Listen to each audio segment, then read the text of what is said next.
In today's video, I'm going to teach you how to convert a workspace into an organization in Asana. This is useful if your team has grown or you want better control over members, security, and projects. Converting to an organization lets you manage things at a company or domain level instead of just a simple workspace.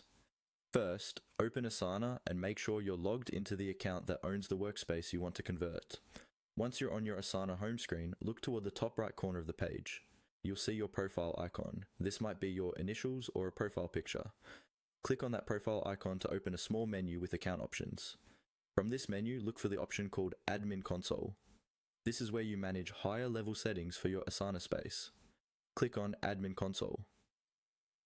If you don't see this option, it usually means you don't have admin permissions for that workspace. So you may need to ask an existing admin to follow these steps. Once the admin console opens, you'll see several tabs or sections such as members, settings, and possibly others depending on your plan. For this process, you want the settings section. Click on settings to open the configuration options that control how your workspace is set up.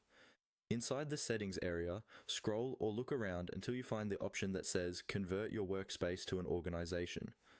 This is the dedicated feature Asana provides to upgrade the structure of your workspace.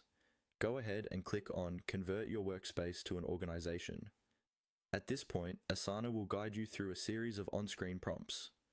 These prompts may ask you to confirm the email domain you want to associate with the organization, verify that you understand the changes, and possibly confirm which workspace you're converting.